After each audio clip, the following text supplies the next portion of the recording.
Jumpa kembali di Cipta Kreasi TV. Pemirsa, pada saat ini saya kedatangan seorang sahabat. Sahabat saya adalah dokter spesialis jantung.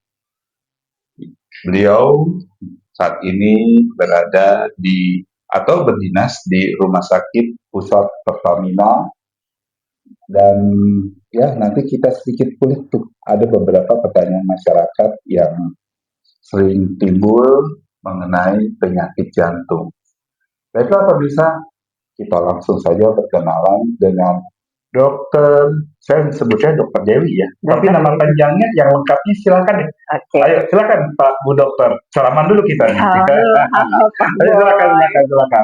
Selamat siang, saya Dr. Firis Gita Dewi. Saat ini saya berpraktek di Rumah Sakit Pusat Pertamina dan Rumah Sakit Jantung Bina Waluya. Dulu cerita sedikit ya Ya tentang silakan. sekolah saya. Dulu saya menempuh pendidikan di Universitas Pajajaran tahun 2001, lulus kemudian tahun 2007, kemudian saya melanjutkan untuk PTT di Sukabumi Selatan. Setelah itu saya melanjutkan pendidikan spesialis tahun 2010 di Universitas Pajajaran juga sampai 2014. Kemudian tahun 2017 saya mengambil fellowship di Rumah Sakit Jantung Harapan Kita di bidang ekokardiografi, advance echo. Oh gitu, menarik sekali ya. Nah, jadi kita nggak salah nih kalau wawancara dengan seorang yang pakar.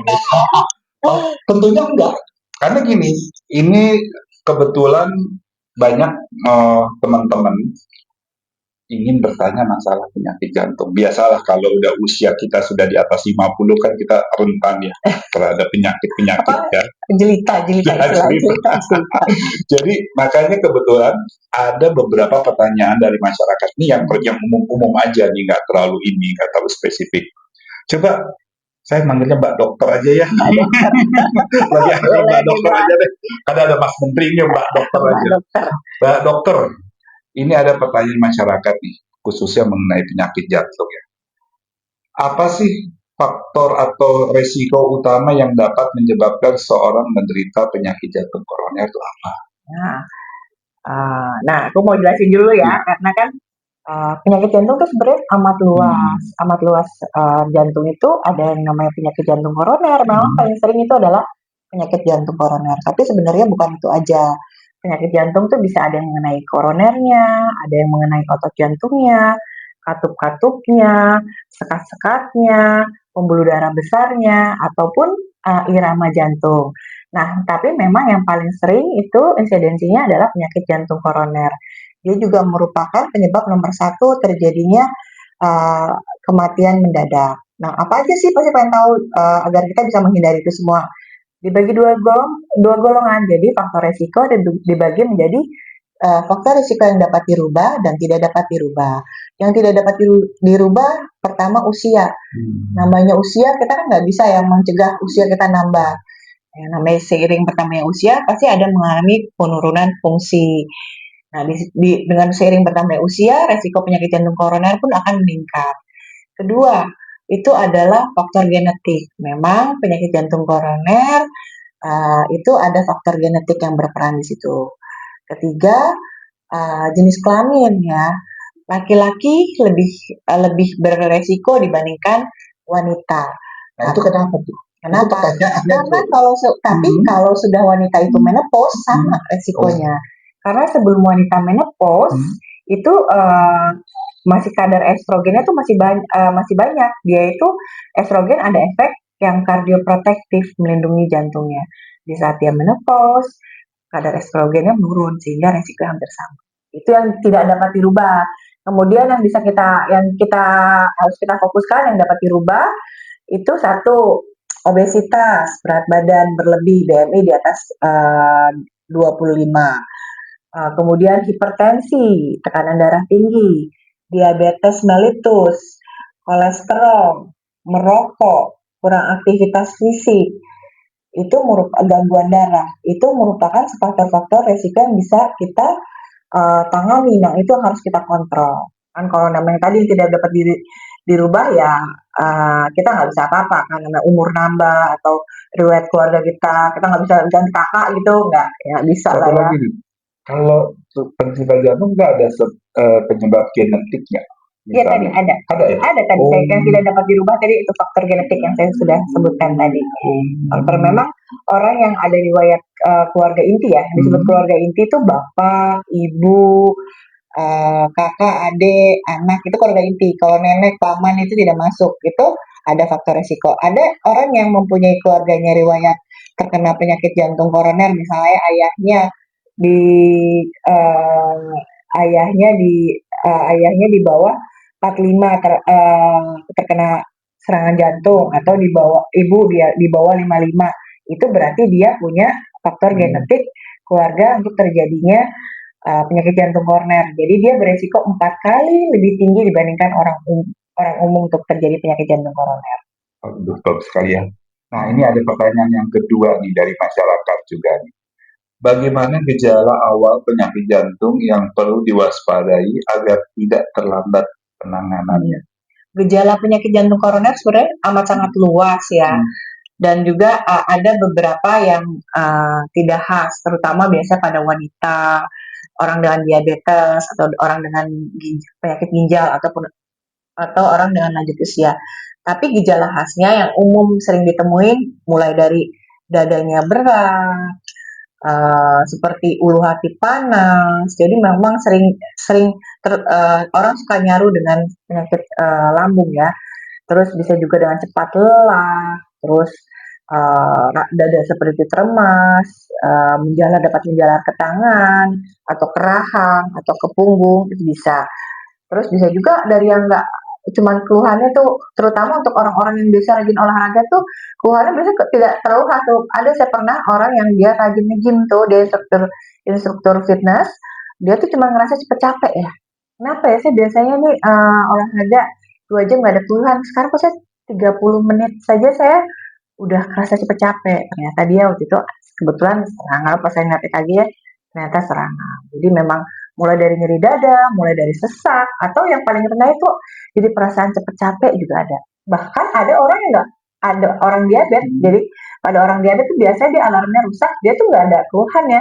Tiba-tiba baru ketahuan setelah terjadi kondisi yang namanya gagal jantung. Jadi nggak ada jaminan orang yang sering olahraga, olahragawan itu bebas dari penyakit jantung kalau gitu ya? Ya, karena kan tadi ada faktor-faktor yang resikonya tadi kan, apakah dia mungkin aja dia merokok atau dia rajin olahraga tapi merokok atau ada faktor genetik di keluarganya bisa saja.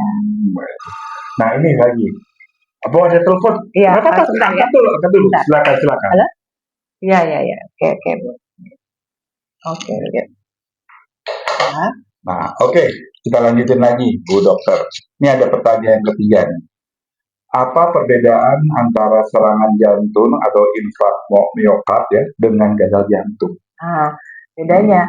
Jadi infark miokard dan gagal jantung itu memang dua hal yang berbeda tapi dapat berhubungan. Jadi penyebab dan seperti aku udah ngomong kan tadi ya, penyakit jantung itu sebenarnya luas. Jadi gagal jantung itu merupakan kondisi akhir dari penyakit jantung. Gagal jantung bisa didahului sebelumnya dengan infark miokard.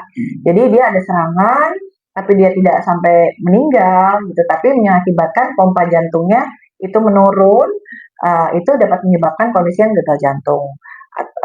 Atau penyebab paling sering gagal jantung adalah infark miokard. Penyebab lain itu tadi apakah masalah dari katupnya, masalah irama, masalah di ototnya, atau masalah jantung yang lain. Jadi gagal jantung merupakan kondisi akhir dari penyakit jantung. Oh, nah ini satu lagi nih Bu Dokter, saya ini sebetulnya ingin banyak bertanya ya mengenai, tapi kan mengingat ya Ibu Dokter banyak kegiatan lain ya kan. Ini ada pertanyaan yang terakhir nih Bu Dokter. Bagaimana pola hidup sehat yang dapat membantu mencegah penyakit jantung, istilahnya lifestyle seseorang untuk mencegah penyakit jantung? Ya, satu, kan tadi kita udah tahu nih faktor risiko jantung apa aja. Ya kita harus menghindari tadi untuk jangan kita merokok, berat badan kita jaga ideal, terus jangan sampai hipertensi ya dengan cara menjaga pola makan, hindari konsumsi garam atau gula berlebih, terus makanan yang karbohidrat juga berlebih, makanan yang dengan gizi seimbang, atau bagus juga ada juga dikenal dengan diet Mediterania, itu juga pola gizi yang baik itu satu kita. Kedua, kita jaga pola hidup yang aktif. Jadi jangan hindari pola hidup sedentary atau males mager nih, mager apalagi zaman sekarang segala sesuatu ada mudah, tinggal makan, tinggal Gojek atau apa, tinggal itu ya kita harus biasakan pola hidup aktif, terus dengan olahraga rutin, melakukan olahraga rutin. Setidaknya ada 2,5 jam dalam seminggu kita melakukan olahraga kardio. Saya sangat senang sekali.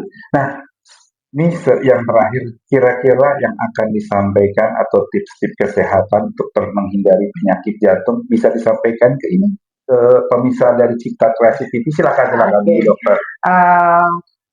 Sayangi hidupmu, maka sayangilah jantungmu. Sayangi keluargamu, sayangi jantungmu. Terima kasih. Baiklah pemirsa Cipta Kreasi TV, demikian nih perbincangan singkat tapi sangat bermanfaat dengan Ibu Dokter Firiska Dewi. Betul ya Bu ya? Firiska Dewi. Aduh, soalnya kalau saya berdekatan sama Ibu Mbak Dokter cantik nih kayak dak-dikduk juga nih. Apa nih gejala penyakit jantung. Baik, nanti sampai ini lagi dok, jadi kita bincang-bincang lagi, mungkin masih banyak lagi yang harus kita Nanti bisa ada sesi khusus sudah dikduk. Oh iya, makanya itu sisi tadi itu termasuk gejala jantung. Iya, itu kita panjang lagi ngomongin itu. Baik, nanti kita yang kedua ya. Misalnya ada juga pertanyaan nih, kalau orang tiba-tiba stres, nggak punya duit, ada ini kan wajar aja. Kalau ada datang juga saya mendebar gitu, gimana dong? Oke, baiklah pemirsa Cipta Kreasi TV yang saya hormati, yang saya cintai. Demikian wawancara singkat kita dengan Dr. Firiska Dewi. Sampai ketemu lagi di acara-acara yang lain dengan tema-tema yang tidak kalah menarik ya. Terima kasih. Dah. Dah. Gini dong.